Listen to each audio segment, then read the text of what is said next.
Bonjour à tous, bienvenue dans ce premier épisode du podcast Connecté au réel. Aujourd'hui, nous recevons Isaka. Il est architecte, il utilise l'impression 3D, il utilise l'intelligence artificielle et il arrive à installer la domotique dans les maisons qu'il construit pour pouvoir permettre de contrôler certains équipements de la maison. Ensemble, nous allons découvrir son profil, son parcours et comment le numérique et les nouvelles technologies interviennent dans son métier d'architecte pour lui permettre de créer de la valeur ajoutée dans son métier, mais également d'apporter un plus aux personnes avec lesquelles il travaille.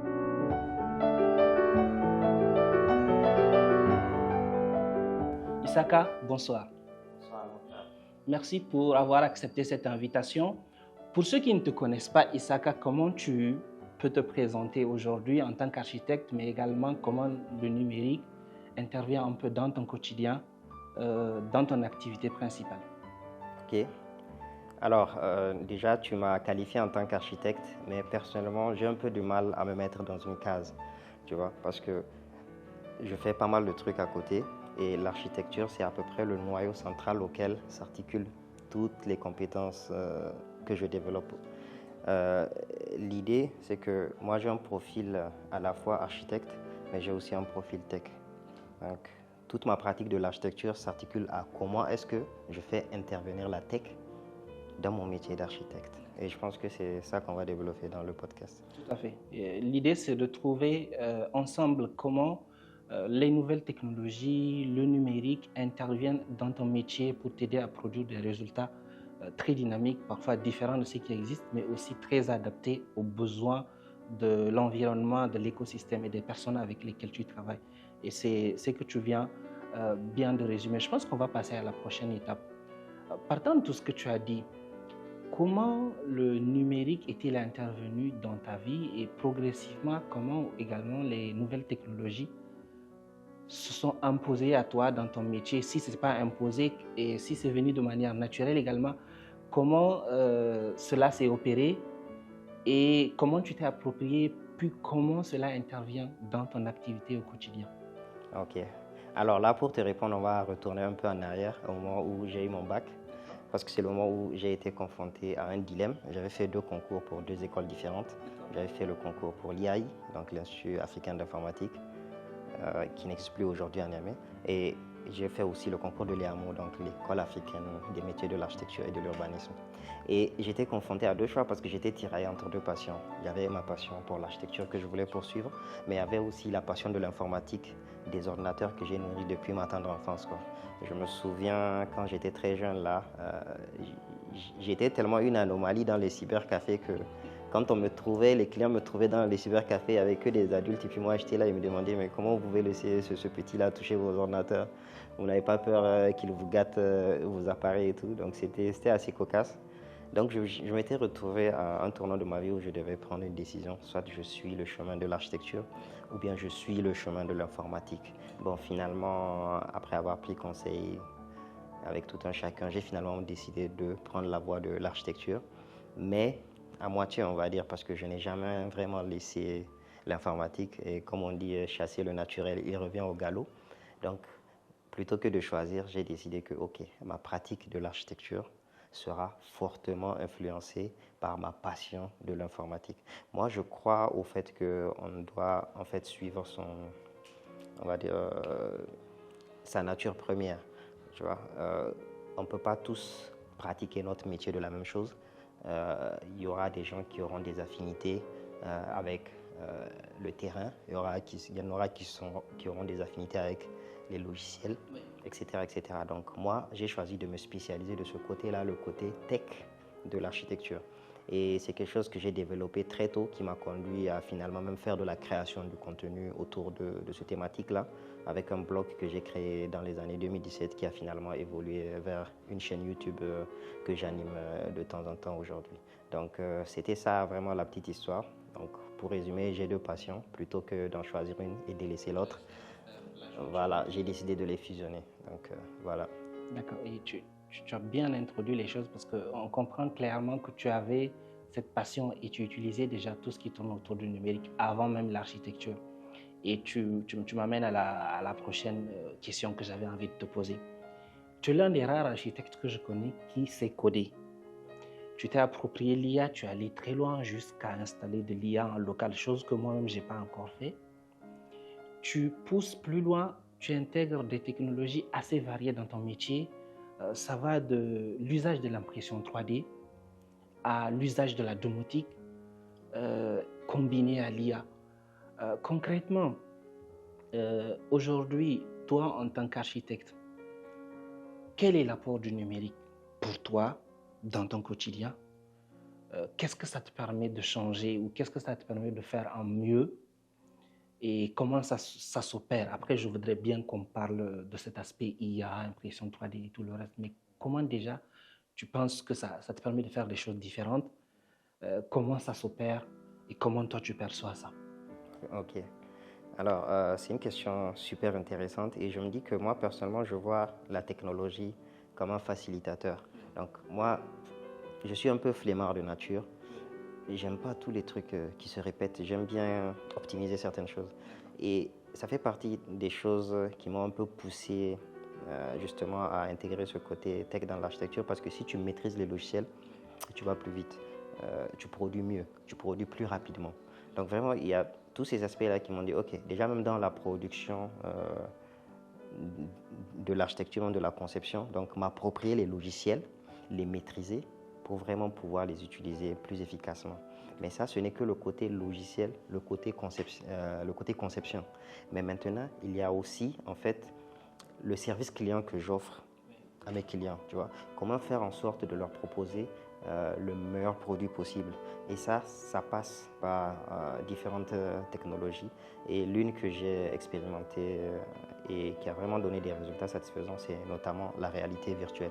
Donc, pour ceux qui ne connaissent pas la réalité virtuelle, en gros, c'est un casque, il est juste là. Donc, on le visse sur la tête. Tu le visses sur la tête de la personne et tu es en immersion dans le projet. C'est ça. Et ça, c'est très, très intéressant parce qu'en réalité, tu remarques que nous, en tant qu'architectes, quand on te donne des plans, tu comprends très facilement. Mais ce n'est pas le cas pour le profane. Tu vois, toi, par exemple, toi qui n'es pas forcément du domaine du BTP, quand je te donne un plan, en réalité, tu le comprends à moitié. Et même si je t'aide avec des images 3D, avec des vidéos, c'est assez difficile de t'approprier le projet. Et finalement, quand je vais arriver sur le chantier de ta maison, tu peux me dire, oh, cette chambre, ma chambre principale, je la voyais plus grande. Je ne savais pas qu'elle était aussi petite sur le terrain. C'est ça, c'est ça. Et ça, la réalité virtuelle, elle règle ce souci-là parce que tu mets en immersion le client dans son projet. Et ça, au-delà de l'effet waouh, où vraiment tu offres une expérience assez quand même innovante à un client, ça a un avantage clair sur le déroulé même du projet. Ça évite toutes les mini-incompréhensions que l'on ne retrouve généralement que sur le chantier. Donc ça, c'est l'interaction avec le client. Mais maintenant, il y a aussi tout ce qui est, par exemple, sur le terrain. Lorsque on a construit la maison, en réalité, une maison, pour en revenir à des termes informatiques, c'est le hardware, quoi. Le béton, c'est le hardware. C'est ça, c'est la partie physique. Et en réalité, il y a aussi la partie software, comme dans un ordinateur où le système d'exploitation Windows Mac 1, on peut plus ou moins installer un software dans une maison et c'est ça la domotique. Et la domotique, c'est quoi? C'est ce qu'on appelle généralement dans le jargon la maison intelligente. Donc, disons un truc tout bête. Par exemple, tu rentres dans ta chambre. La plupart du temps, quand tu rentres dans ta chambre, maintenant, c'est devenu pratiquement un réflexe que tu ne le remarques même pas de façon mécanique. Tu appuies sur l'interrupteur pour allumer. C'est quelque chose que tu fais de façon mécanique et tu le répètes pratiquement chaque jour. Si on le fait sur on va dire, sur tout le courant de ta vie, peut-être tu as appuyé sur des interrupteurs 1 million de fois, tu vois. 1 million de fois que, en réalité, si tu as une maison intelligente, tu peux vraiment t'en passer. Donc, quand tu rentres, hop, la lumière s'allume, ce genre de choses. Et pareil pour que les lumières s'éteignent quand tu n'es pas là, que la clim s'éteigne quand tu n'es pas là. Donc ça, c'est le côté software, le côté domotique. Exactement, ça te permet d'économiser et ça améliore ton confort de vie. Et ça, c'est quelque chose que j'ai commencé à expérimenter depuis 1 an.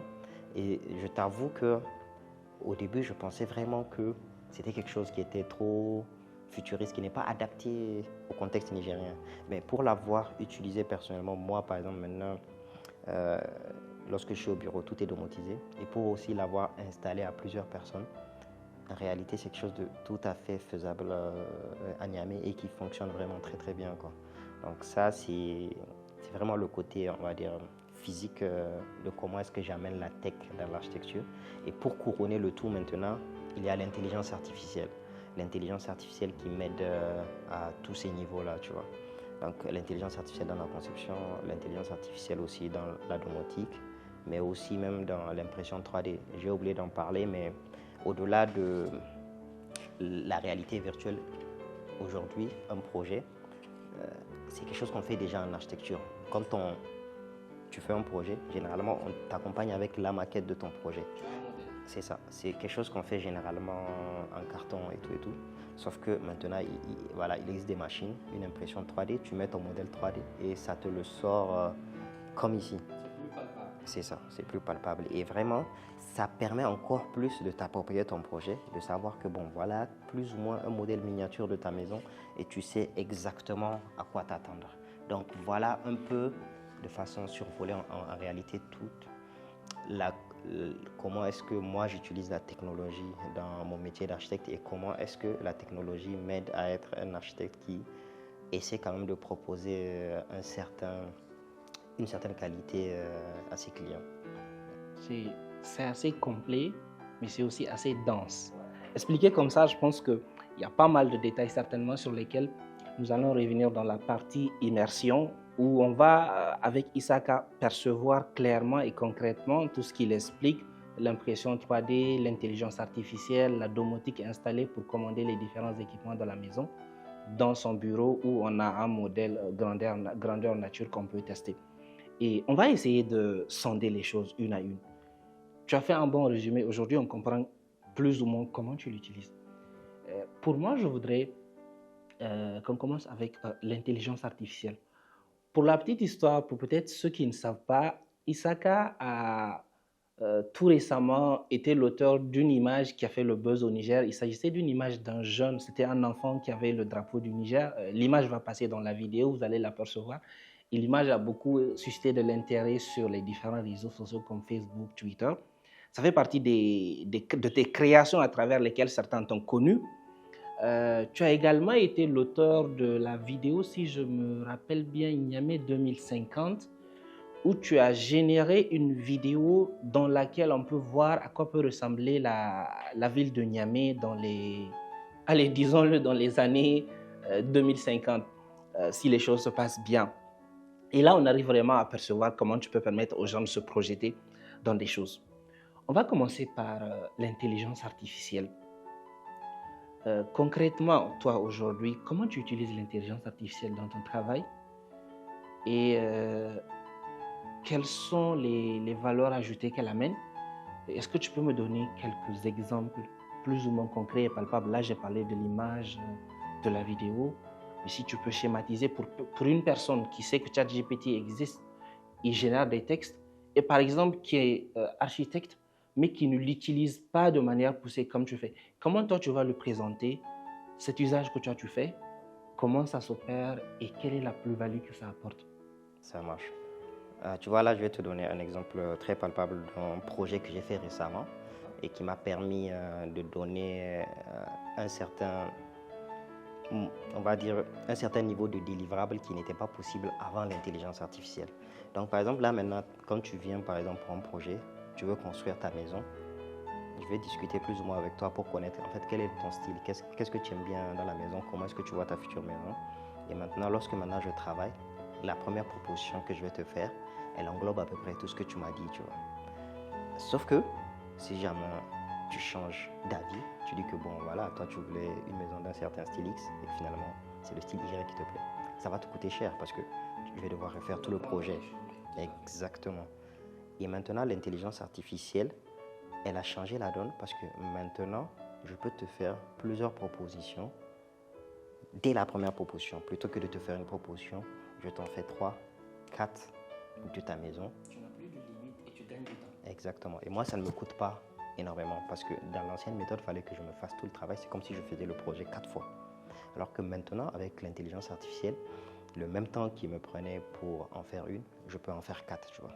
Et ça, c'est excellent pour toi qui veux une maison parce que tu as plus ou moins l'embarras du choix. Tu n'es pas assez limité par mon output, tu vois. Donc ça c'est, on va dire, une illustration concrète de ce que l'intelligence artificielle apporte dans le métier de l'architecture. Et juste pour comprendre, si tu me le permets, ces différentes versions, concrètement, ce sera des maquettes, ce sera des plans, ce sera des vidéos, ce sera des images, ou comment ça se matérialise? Ce sera des images. Donc ce sont des images qu'on appelle généralement des rendus 3D dans le métier.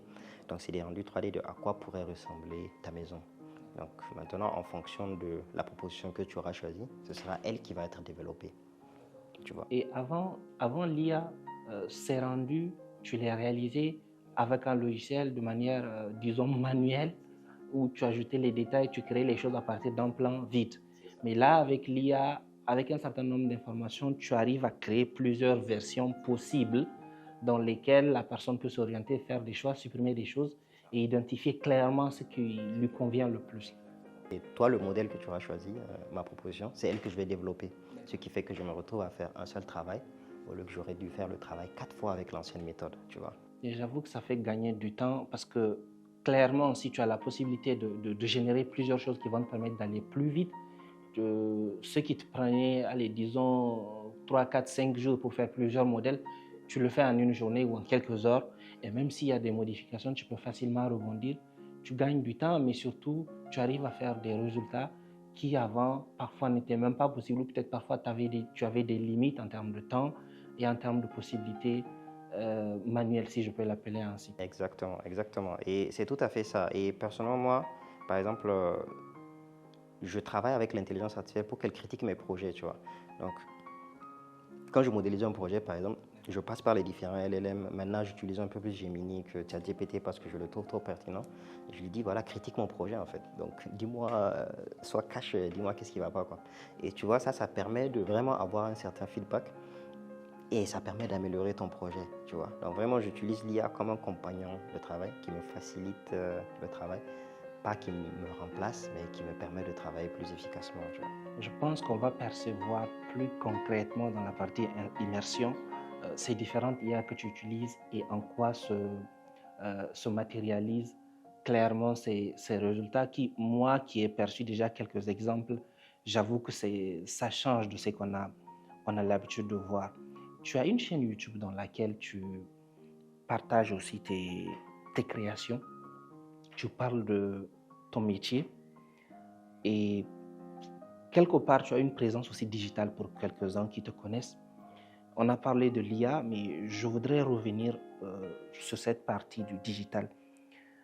Comment cette présence digitale aujourd'hui, tu penses qu'elle t'apporte, enfin, je ne veux pas me prononcer à ta place, mais qu'est-ce qu'elle t'apporte? On a parlé d'un outil entre griffes dans les choses qu'il y a autour du digital, mais cette présence que tu as sur le digital, ces choses que tu partages autour de ton métier, concrètement, qu'est-ce que tu penses que ça t'apporte? Qu'est-ce que tu gagnes avec en tant que personne ou en tant que professionnel? Et si jamais quelqu'un de ton métier nous écoute aujourd'hui, qu'est-ce que tu lui diras de cette partie du digital que tu utilises? Je voulais qu'on fasse une rupture entre la technique pour qu'on revienne sur une chose un peu plus générale avant de retourner dans l'impression 3D, la domotique et le reste. Je vois, je vois. Donc ça, je pense qu'on peut aller à la genèse de pourquoi déjà je me suis lancé dans la création de contenu. Oui. À la base, c'était que je me suis rendu compte que les gens qui me connaissent me posaient certaines questions, tu vois, qui étaient redondantes et tout. Par exemple, dès qu'un collègue avait besoin d'un ordinateur, il venait chez moi pour demander des conseils. Quand il avait besoin d'un avis ou d'un conseil sur certains logiciels, il me posait des questions. Donc, et je me suis rendu compte que je ne peux pas juste te balancer un lien où je te dis, bon, va regarder ça. À l'époque, ça n'existait pas sur le web francophone. C'était anglophone, mais sur le web francophone, ça n'existait pas. J'ai dit, bon, ok. Donc, moi, ça m'a déjà toujours plu de faire de la création. Donc, je vais créer un blog où tout ce que je sais là, je partage ça là-bas, tu vois. Par exemple, j'ai fait un guide sur comment choisir un bon ordinateur portable pour les architectes. Et maintenant, dès qu'un collègue vient me demander ça, je te dis, bon voilà, j'ai déjà fait un guide comment choisir. J'étais même fait une petite sélection de PC portables que tu peux choisir. C'est ça. Et plein aussi sur quel site c'est télécharger des modèles 3D, sur quel site télécharger des textures, tous ces trucs que je sais à force de les utiliser, donc je les partage. Et personnellement, j'aime bien le côté partage parce que au-delà en fait de l'expérience de partager, ça te permet de découvrir certaines personnes et aussi de t'ouvrir certaines portes parce que ça te donne de la visibilité, tu vois. Si des gens que tu aides et que finalement un jour ils vont te contacter pour tel ou tel projet. Donc, en réalité, vraiment, je trouve qu'on a besoin vraiment de créateurs de contenu parce que c'est vraiment quelque chose de gagnant-gagnant, quoi. Toi, tu partages, donc ça aide les gens, mais aussi en retour, toi, ça t'ouvre certaines portes. Tu vois un peu? Donc, c'est ça. Et quand j'ai remarqué maintenant, vers à peu près 2023, que vraiment le shift, l'écrit, tu vois, avec l'avènement des TikTok et consorts, l'écrit est un peu devenu obsolète maintenant sur le web. Les gens, exactement. Mais même l'attention, on l'a pas, tu vois. Venir lire des pavés de texte, c'est quelque chose qu'on a perdu, tout à fait. Exactement. Donc c'est là que j'ai compris que bon, si je veux rester pertinent, autant que je migre vers le format vidéo. Et c'est quelque chose auquel j'avais beaucoup de mal au début parce que bon, parler devant une caméra, tu vois, c'était pas du tout évident. Donc j'ai lancé la chaîne YouTube par la suite. Et vraiment, je pense que la création de contenu, c'est l'une des pires, enfin, c'est l'une des meilleures décisions que j'ai pu apprendre dans ma carrière. Donc, en fait, avec du recul, le fait de vraiment partager, de faire de la création du contenu, je pense que c'est l'une des meilleures décisions que j'ai pu apprendre dans ma vie et c'est vraiment quelque chose que je recommande aux gens. Si vous pensez que vous avez quelque chose à partager, n'hésitez pas à le faire, quoi. C'est assez intéressant ce que tu dis et je te poserai la question. Tu penses aujourd'hui que s'il n'y avait pas cette partie digitale, présence sur le digital dans ta vie, dans ton métier, est-ce que ça serait différent? Ouais, je pense que ça est énormément différent parce que déjà, en fait, aujourd'hui, une bonne partie des gens avec qui je travaille, c'est grâce à la création de contenu que je les ai. C'est ça. Et il y a quelque chose aussi qu'on ne dit pas, c'est qu'en fait, en partageant, toi-même, ça t'améliore, tu vois.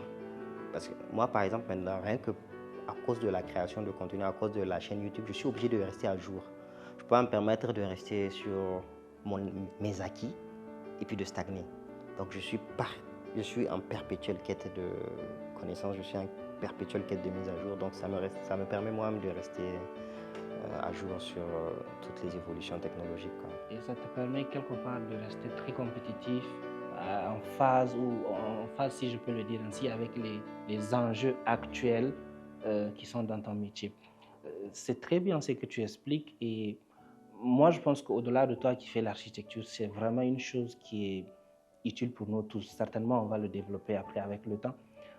Quelque part, peu importe les métiers dans lesquels nous sommes, le numérique en 2026 occupe une place majeure et ça fait partie des raisons pour lesquelles j'ai décidé de faire ce podcast pour partager progressivement avec vous des profils que je connais ou que j'ai découverts ou que je vais découvrir qui utilisent le numérique au quotidien dans leur vie, dans leur métier pour produire des résultats différents, intéressants, plus dynamiques et ainsi avoir de l'impact autrement que s'ils n'avaient pas cette présence du numérique et des nouvelles technologies dans leur vie. On a essayé de développer cela ensemble. On va revenir un peu dans ton métier. En amont, je parlais du fait que tu utilisais l'IA, tu utilisais l'impression 3D, tu utilisais la domotique. Tout ceci fait partie des technologies du numérique et des nouvelles technologies. On a bien parlé de l'IA. Je voudrais qu'on revienne un peu sur l'impression 3D. Pourquoi tu as décidé d'utiliser l'impression 3D dans ton domaine et qu'est-ce que ça te permet de faire que tu n'avais pas avant l'impression 3D? Certainement dans l'immersion, on va certainement revenir là-dessus avec quelques exemples palpables. Mais je voudrais que tu nous expliques un peu pour une personne qui t'écoute ou un jeune qui t'écoute, qui a vu quelques vidéos de l'impression 3D ou qui ne sait même pas c'est quoi d'ailleurs, si tu peux déjà lui expliquer cela et qui voit comment tu l'appliques au domaine de l'architecture, moi ça m'intéresserait beaucoup. Ok. Alors, en fait, l'impression 3D, moi je suis rentré dedans parce que vraiment c'était une curiosité, je dirais, qui me démangeait énormément, tu vois. Enfin, déjà même le concept de l'impression 3D, C'est comme si tu téléchargeais un objet de ton ordinateur dans la réalité, quoi. Il passe à la vie où tu arrives à le toucher. C'est ça, tu arrives à le toucher. Donc moi déjà même le concept, je trouve ça trop dingue. Et ça me démangeait de savoir comment est-ce que ça fonctionne, tu vois. Comment est-ce que moi-même je peux y arriver et un peu démystifier tout ça. Donc c'est ça qui m'a poussé vraiment à m'y intéresser et à prendre une imprimante 3D et puis à commencer mes premières impressions. Et ça, je peux t'assurer que la première impression, tu as l'impression que c'est de la magie en fait, tu vois. Parce que Tu arrives à créer des choses c'est ça. que tu perçois pour la première fois. C'est ça. Tu imagines un truc, tu le modélises et tu l'as devant toi, tu vois. Je sais pas si on se rend compte à quel point c'est assez dingue comme technologie. Et j'avoue, là, moi, j'arrive à percevoir des détails qui, à l'œil nu ou sur un écran, C'est ça. j'aurais pas forcément pu voir ni toucher un projet. C'est ça. Et en réalité, nous, en tant qu'êtres humains, on est beaucoup plus à l'aise avec le matériel, tu vois. Quelque chose que tu peux toucher, c'est différent de quelque chose que tu vois dans l'écran et que tu t'imagines. Et donc, à la base, c'était plus dans l'expérimentation que je m'étais lancé dans l'impression 3D. Mais je savais pertinemment que ça pouvait aussi bien m'aider dans mes projets d'architecture, tu vois. Donc, j'ai commencé, après avoir fait les premières expérimentations, où tu imprimes des petites babioles par-ci par-là, j'ai dit, ok, maintenant je vais utiliser ça de façon professionnelle. Donc, j'ai commencé à imprimer les maquettes, les plans, les projets.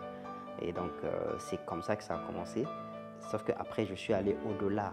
Parce qu'en réalité, l'impression 3D, ça te permet de faire à peu près un peu tout ce que tu veux. Bref, c'est limité par aussi le caisson de ta machine. Oui. Mais ça veut dire qu'aujourd'hui, si j'ai envie d'imprimer, je ne sais pas moi, un mobilier, si j'ai une imprimante assez grande, je peux par exemple l'imprimer, tu vois. Donc c'est comme ça que j'ai imprimé des petits mobiliers comme par exemple une lampe de chevet, comme par exemple, tu vois, les abat-jours pour les ampoules, etc. Tout à fait. Et c'est ça. Et aussi de petites maquettes comme ça, par-ci, par-là, et qu'on verra un peu plus dans la partie immersion où voilà, je peux te montrer. Mais vraiment, l'impression 3D, c'est quelque chose d'extrêmement polyvalent et c'est quelque chose aussi qui m'a beaucoup aidé dans le fait qu'on est enclavé, tu vois. Aujourd'hui, le moindre petit truc bidule, c'est très difficile de l'avoir parfois ici, tu vois. Tout à fait. Et le fait que tu puisses l'imprimer, mais c'est une satisfaction énorme.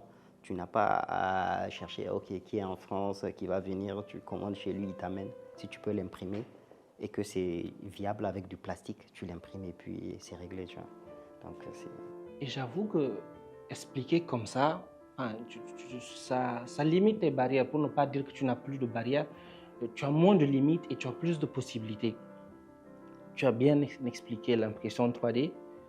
On va passer à la troisième, disons, partie où tu utilises certainement certains composants de ce que tu imprimes, qui est la domotique. En quoi peux-tu résumer la domotique pour une personne qui ne la connaît pas?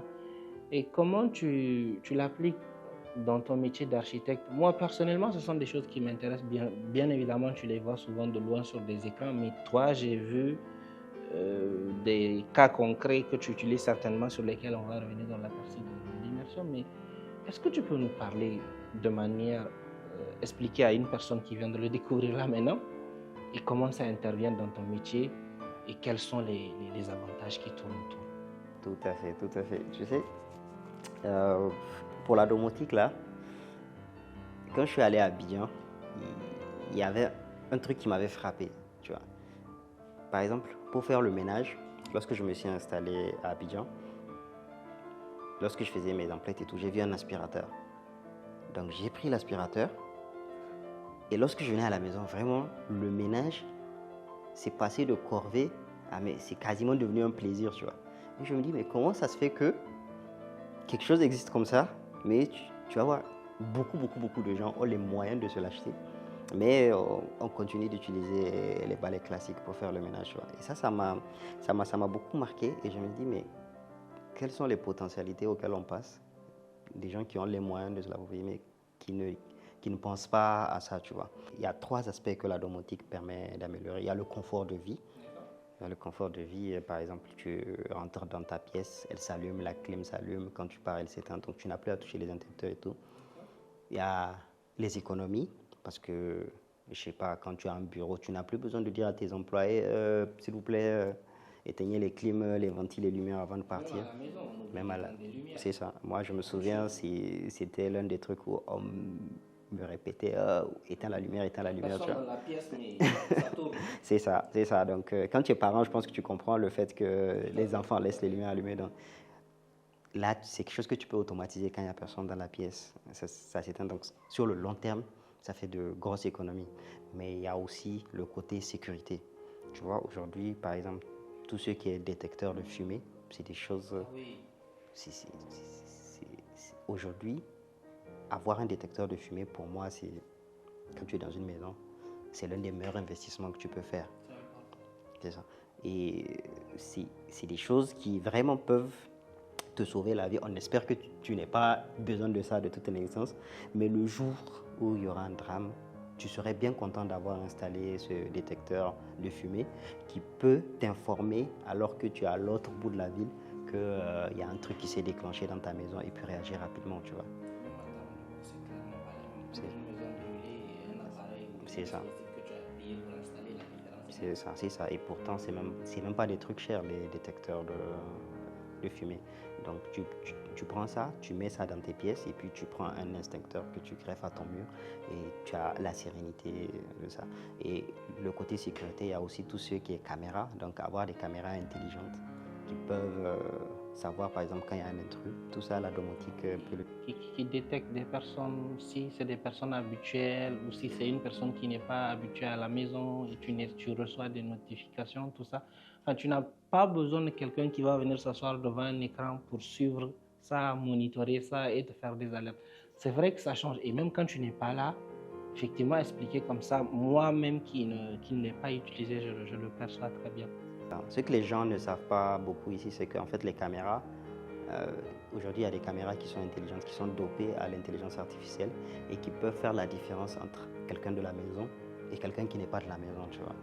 Et tu peux l'appeler paramétrer pour qu'elle te donne des notifications au cas où il y a quelqu'un d'intrus dans la maison, tu vois. Pareil, même aujourd'hui, il y a des détecteurs de fuite d'eau.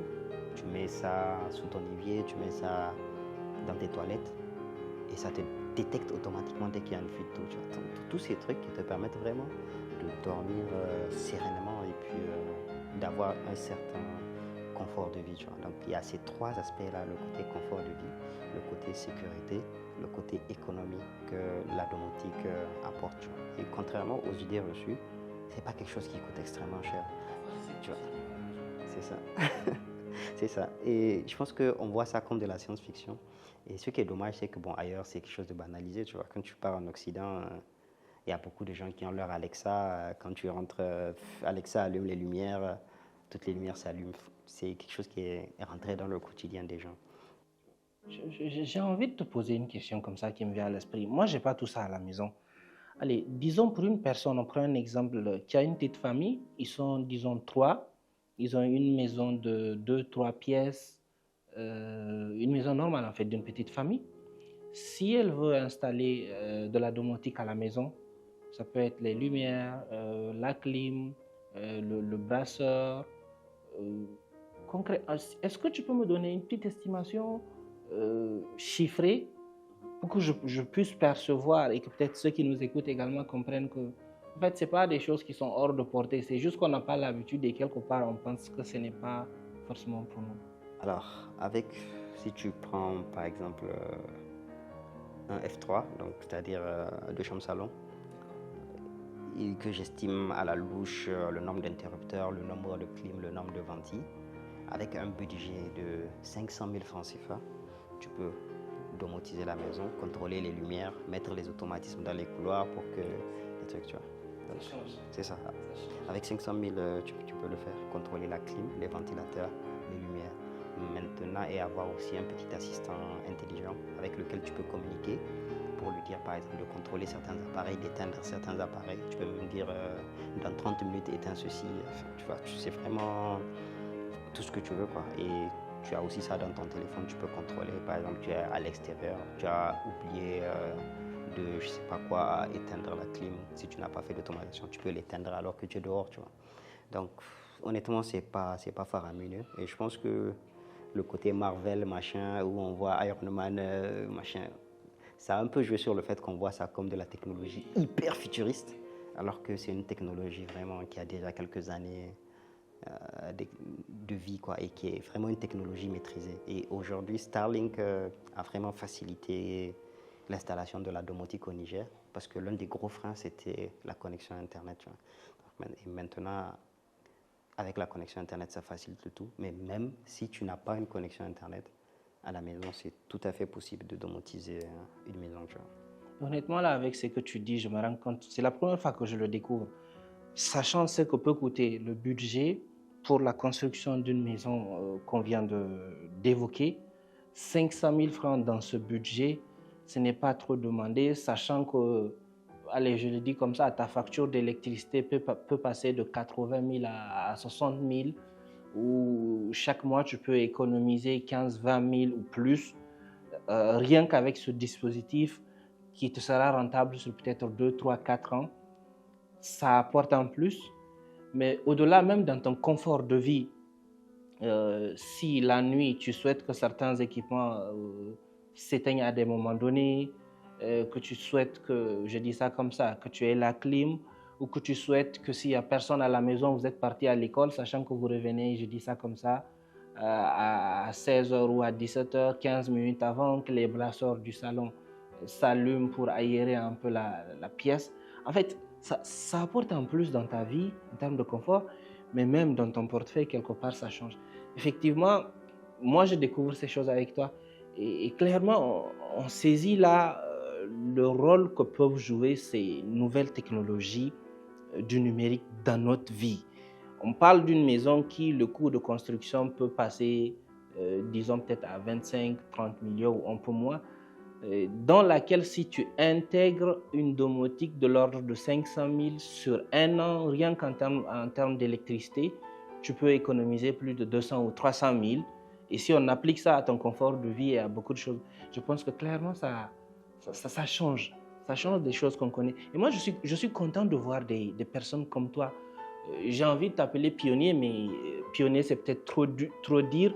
Tu fais partie des premiers quand même ici, chez qui je vois cette envie constante de tout le temps chercher ce qu'il y a de mieux et de plus qui existe à travers le numérique et à travers les nouvelles technologies et que tu peux appliquer à ton quotidien pour toi-même te soulager, mais également soulager les autres. Ensemble, on a parcouru l'intelligence artificielle, comment elle intervient dans ton métier. Tu nous as fait comprendre des choses que moi-même j'ai pu percevoir, même si je ne suis pas du domaine. On a parlé de l'impression 3D. Là, on vient de parler de la domotique. Ok, donc concernant l'impression 3D, tu vois, le logiciel dans lequel on est, c'est ce qu'on appelle un slicer. Donc c'est le logiciel de l'imprimante elle-même, quoi. Donc ça, c'est la maquette d'un projet que j'ai réalisé. Et là, j'ai tous les paramètres qui me permettent de pouvoir lancer l'impression. Donc je ne sais pas si tu arrives à voir, mais là, on est dans une impression en 2 couleurs. Donc, Du gris. Voilà, c'est ça. C'est Donc une fois que tu fais tes plans du point de vue architecture, que tu as tout fini, tu les reproduis maintenant avec un logiciel spécialisé pour la machine 3D. Ah, heureusement non, heureusement parce que pour le commun des mortels. Ouais, j'avoue, non, en fait, on a juste à exporter le fichier 3D depuis le logiciel qu'on utilise, donc Archicad. Voilà, c'est ça. Ah, okay. Les deux communiquent entre eux, on n'a pas à refaire le même boulot une deuxième fois, quoi. Donc, une fois que tous les paramètres ont été faits, généralement, lorsque je fais une maquette, tu vois, il y a la maquette elle-même, et puis je fais un petit socle ici avec le nom de la boîte et le numéro de téléphone. Et ensuite, hop, je lance l'impression. Donc, je pense qu'on peut faire une petite simulation d'impression pour montrer aux gens comment ça fonctionne. Et là, ça va sortir comme ça. Oui, ouais, mais là, en réalité, ça va prendre à peu près 10 heures. Ah oui. Tu vois, on n'aura pas le temps de voir ça ici, mais au moins, on pourra montrer aux gens la machine en train de travailler, en train de bouger, en train d'imprimer les petites couches, tu vois. Et dis-moi, toi qui l'as fait avec des clients, quelle a été leur réaction entre le client qui a l'habitude de voir ces schémas sur un papier ou sur un écran et celui qui, avant de passer à l'implémentation du projet sur le terrain, tu lui amènes une maquette où il peut voir ses couloirs, palper, voir à quoi ressemble tel angle, comment sera positionnée une porte, la terrasse et tout le reste. Concrètement, comment tu as senti leur réaction face à ça? Alors, la plupart du temps, quand j'ai présenté la maquette, les gens ont été vraiment agréablement surpris. D'accord. Parce que déjà, c'est un service qui généralement n'est pas très très proposé ici au Niger. Et en termes aussi d'ergonomie, ça change beaucoup parce que le fait qu'ils voient leur projet de façon palpable, ça change beaucoup de fait de voir ça sur un écran plat, tu vois. Quand tu vois les différentes pièces se dessiner devant toi, c'est vraiment un feeling différent.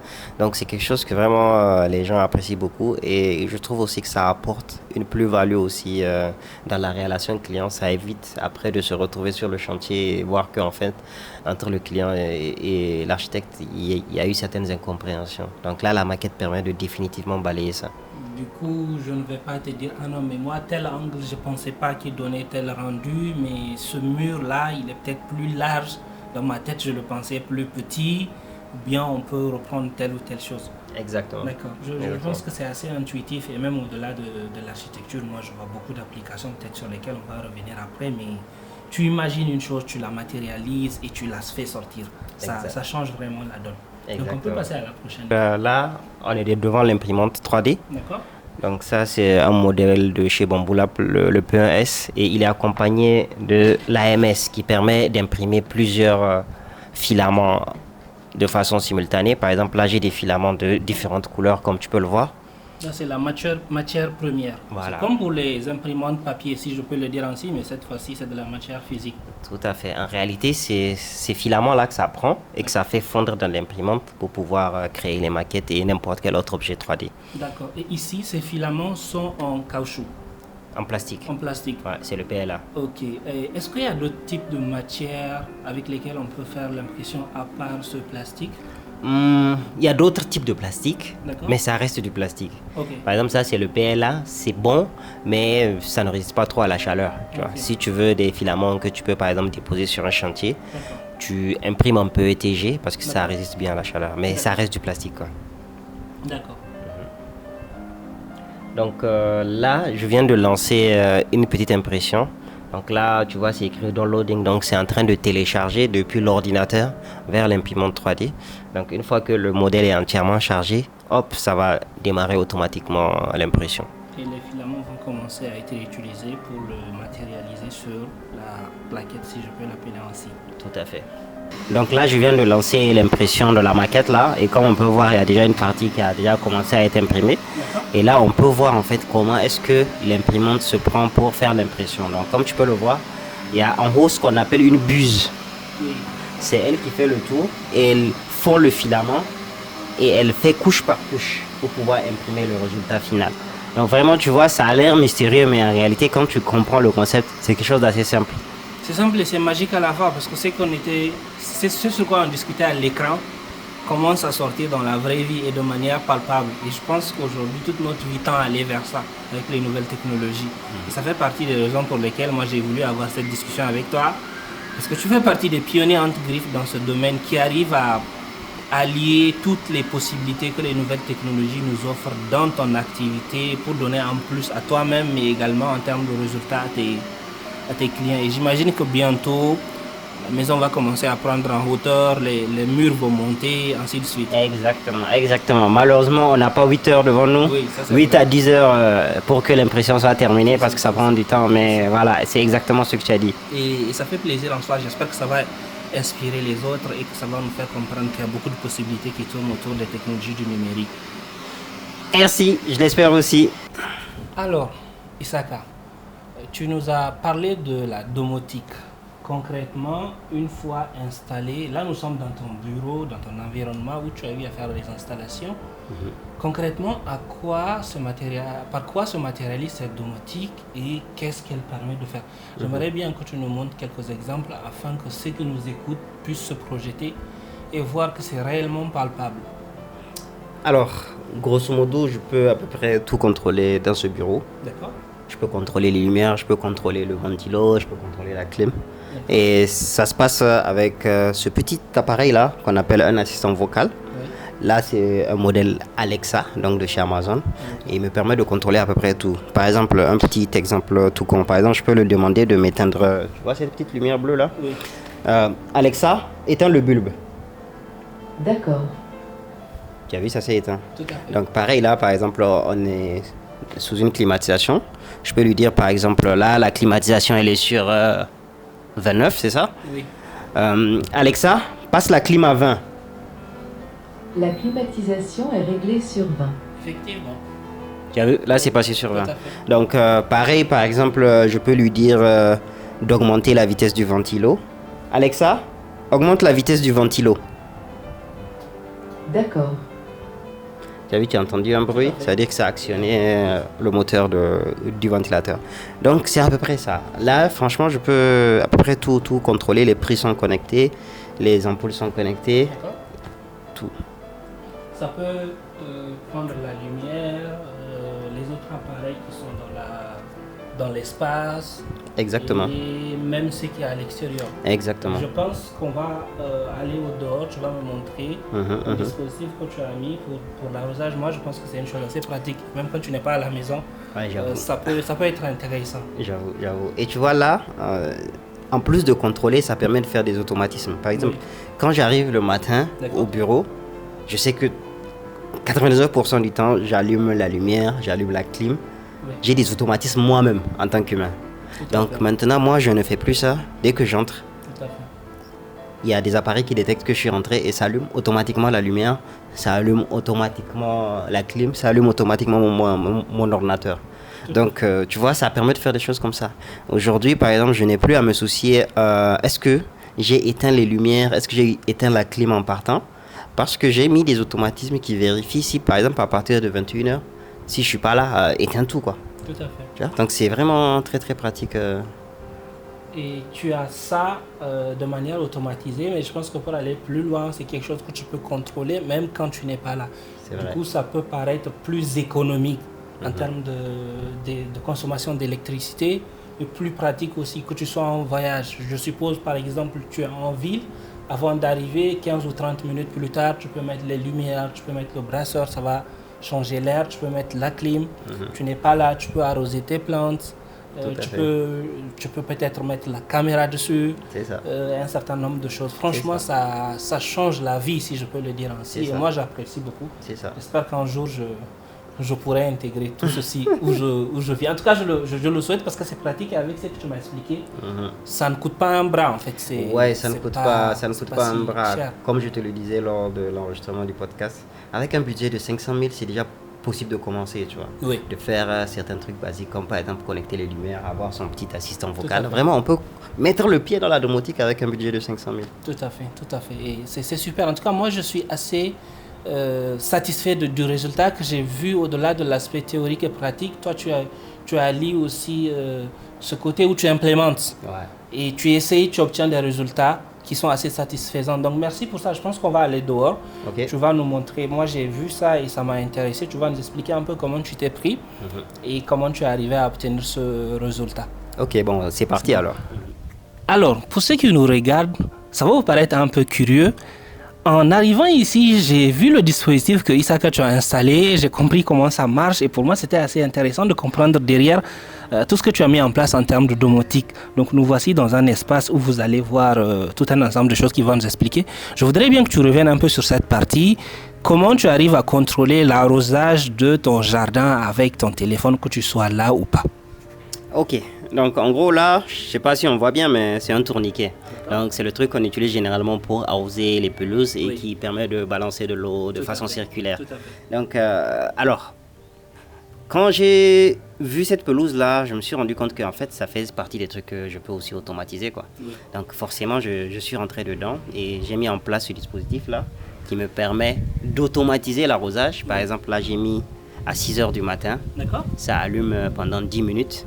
ça attend 40 minutes le temps que l'eau s'infiltre bien et ça fait une deuxième vague de 10 minutes. D'accord, c'est assez précis. Ouais, et en fait, c'est un truc qu'on ne maîtrise pas généralement, mais en réalité, c'est pas bon de trop arroser d'un coup, tu vois. C'est bon de mettre un petit laps de temps entre deux arrosages pour que l'eau s'infiltre correctement. Et ça, c'est difficile de dire ça à un humain, par exemple, tu vois. Tu as un peu la flemme. Même la récurrence, tu n'es pas sûr qu'il va répéter la même chose tout le temps. Exactement. Oui. Et ça, la machine n'a pas ce problème. Et ça permet aussi de doser correctement l'eau, quoi. Oui. Tu vois. Oui. Si tu sais que arroser pendant 10 minutes, tu sais qu'en 10 minutes, c'est arrêté, point barre, tu vois. Donc, et ça, c'est vraiment quelque chose que j'ai mis en place. Et au-delà de ça, comme c'est domotisé, je peux contrôler avec mon téléphone, tu vois. Donc là, par exemple, je vais l'allumer. Ça va nous éclabousser un peu, mais ça permet de faire la démonstration. Donc, je vais l'allumer. Hop. Ok. Et tu vois, ça marche. Ouais, tu vois là, c'est en train de nous arroser. Je vais l'éteindre. Oui. Et c'est assez pratique. Et c'est assez réactif. C'est à la seconde. C'est à la seconde près. Tout à fait. Donc, et ça, tu vois, ça ouvre le champ des possibles. Moi, j'ai mis ça ici dans un petit jardin. Oui. Mais quelqu'un qui a, par exemple, une ferme ou je ne sais quoi, il peut implémenter la domotique dedans. Quelqu'un aussi qui a une maison et qui voudrait automatiser l'arrosage, c'est tout à fait possible. Tout à fait. Et le truc le plus intéressant, c'est que ce n'est pas juste automatique en fait, c'est intelligent. Tu vois, ça travaille par exemple avec les données météo. Ah oui.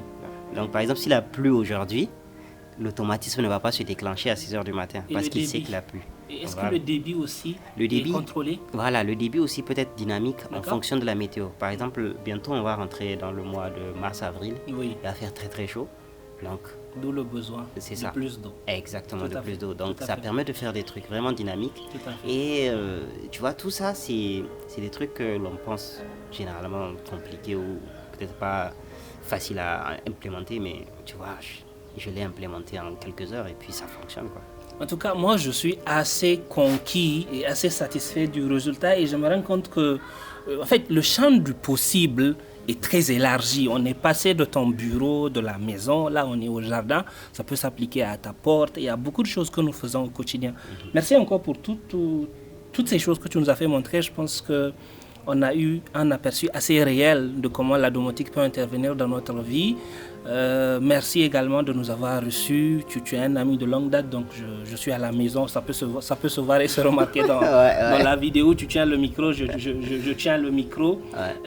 Et je crois que, en fait, il n'y avait pas un exemple plus palpable avec lequel je pouvais commencer de par mon environnement et les personnes que je fréquente comme toi. En fait, c'est très parlant, mais aussi c'est très palpable. Et derrière l'objectif que moi j'avais à travers ce podcast, c'est de montrer au quotidien ce que nous faisons avec les nouvelles technologies, ce que nous avons réalisé et quelles possibilités elles nous offrent. À travers ce premier épisode, j'espère que beaucoup ont pu comprendre l'application à travers ce que toi tu as eu à faire des nouvelles technologies dans le domaine de l'architecture, mais au-delà, c'est également ouvrir le champ à tous les autres secteurs. Merci d'avoir suivi. N'hésitez pas à revenir, poser des questions à Isaka.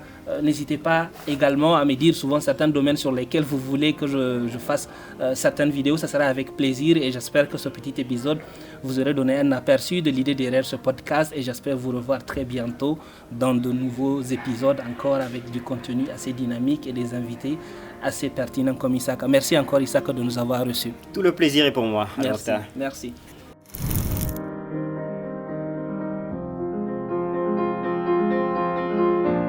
Que j'ai envie de te demander, si tu avais 18 ans et que tu t'orientais dans une carrière ou que tu voulais faire des études, quels sont les conseils que tu aurais aimé qu'on te donne autour du numérique, autour des nouvelles technologies et qui aujourd'hui que tu sais te permettent clairement de faire des choses différemment dans ta vie? Quels conseils tu aurais aimé entendre à cet âge et peut-être quels conseils on peut donner à ces jeunes-là qui nous écoutent, qui veulent orienter leur vie, mais même ceux qui sont actuellement dans la vie active, je pense, ont peut-être des opportunités ou des possibilités qu'ils peuvent saisir. Qu'est-ce que tu peux nous dire sur cela? Je pense que les gens qui ont 18 ans actuellement, c'est les gens les plus chanceux, je pense, de toute l'histoire de l'humanité parce que quand je vois les facilités qu'il y a aujourd'hui, un truc banal déjà, à l'époque, les anciennes générations trouvaient que c'est de la chance, mais rien qu'avant le fait que tu galérais avec la connexion Internet, c'était vraiment pas ça. Donc même quand tu voulais aller à la recherche de la connaissance, c'était compliqué d'un point de vue infrastructure. La connexion Internet était compliquée au Niger. Et même après ça, maintenant, pour avoir même l'information, aujourd'hui, il y a tellement de facilités qu'il n'y a pas à l'époque. Aujourd'hui, il y a énormément de contenu. Il n'y a pas un sujet que tu ne peux pas apprendre en autodidacte, tu vois. De le moment où tu as assez de volonté pour le faire, il y a des ressources gratuites en tas sur Internet, sur YouTube, sur Coursera, etc. Exactement. Donc, et à part ça, maintenant, même rien qu'avec les intelligences artificielles, ça comble des fossés. Avant, si tu voulais une information, tu devais aller la prendre sur plusieurs sites, ensuite recouper l'information, te faire une image mentale pour avoir l'image globale, quoi. Alors que maintenant, avec l'intelligence artificielle, tu as toutes les informations. Ça part te recouper l'information et ça te la donne dans un format digeste. Donc c'est vraiment une chance énorme, je me dis. Et si moi, maintenant, si j'avais 18 ans aujourd'hui, et le conseil que je me donnerais à 18 ans, c'est que franchement, il faut capitaliser énormément sur ça, quoi, pour prendre de l'avance sur le monde et vraiment profiter de l'aubaine qu'on a aujourd'hui avec toutes les facilités, l'accès à l'information pour vraiment être le plus instruit possible, pour être le plus compétent possible et surtout ne pas trop tomber dans le piège de la consommation excessive, tu vois, où tu es trop dans la consommation mais pas dans la création. Autant dans la consommation de, je sais pas moi, contenu court, les shorts, les TikTok et tout, et vraiment être dans la création. Donc c'est vraiment le conseil que je me donnerais à mon moi de 18 ans et que forcément je donnerais aussi à toutes les personnes qui ont 18 ans aujourd'hui. Merci beaucoup, Issaka. Je pense que dans ces quelques minutes, peut-être on a eu à dire des choses un peu techniques, mais moi je suis très content de voir aujourd'hui comment tu arrives à créer et trouver une forme de synergie entre l'architecture, les possibilités que nous offrent les nouvelles technologies pour améliorer nos cadres de vie. Et quand je parle de cadre de vie, je parle de tout ce que tu proposes en termes de solutions dans ton métier d'architecte. Comment tu trouves des solutions qui te permettent d'aller vite, de pouvoir proposer parfois des choses qui n'étaient pas faciles à proposer, mais surtout d'atteindre des objectifs meilleurs comparés à ce qu'on connaît avant en termes de possibilités, en termes de création, en termes de résultats. Comment tu permets aux personnes de s'immerger dans leur projet avant même qu'ils ne prennent vie? Comment tu leur permets de le palper? Comment tu leur permets de se l'approprier avec plus de détails que s'il n'y avait pas cette présence du numérique et des nouvelles technologies dans la vie des gens?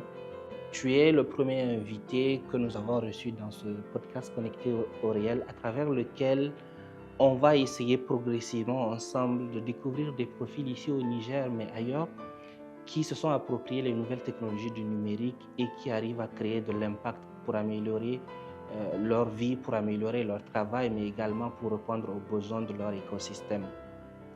Merci pour l'écoute et pour la disponibilité que tu as eue. Pour moi, je sais que ce n'était pas facile et j'espère te revoir certainement dans certains épisodes futurs, peut-être qu'on va faire sur des thématiques spéciales comme l'intelligence artificielle, la domotique et d'autres. Donc voilà, merci encore Issaka et ce fut un plaisir pour moi. Un plaisir 100% partagé. Merci.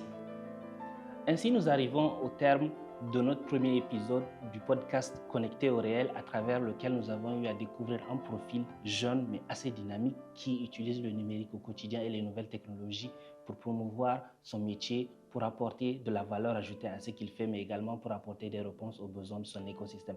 N'hésitez pas à partager ce contenu autour de vous, à liker, à nous partager vos commentaires, ce que vous avez aimé, ce que vous aurez aimé, sur lesquels on revient. Et peut-être si vous avez des questions pour Issaka, c'est également l'occasion. Ceci est une aventure nouvelle dans laquelle forcément nous allons nous perfectionner. Donc n'hésitez pas également à nous faire des recommandations dans le sens de ce podcast. Moi, c'est Al Mokhtar. Je suis un passionné de tout ce qui tourne autour de l'électronique, des nouvelles technologies, du numérique. J'ai un profil aussi assez varié dans la vie de tous les jours. Et à travers ce podcast, j'essaie d'apporter ma passion dans ce que je vis, mais j'essaie également d'apporter des personnes qui ont cette passion pour la partager avec vous. Merci également à notre partenaire Bayani Adali qui nous a reçus et à travers lequel on arrive aujourd'hui à partager tout ceci avec vous à travers une production excellente et assez dynamique que j'apprécie beaucoup.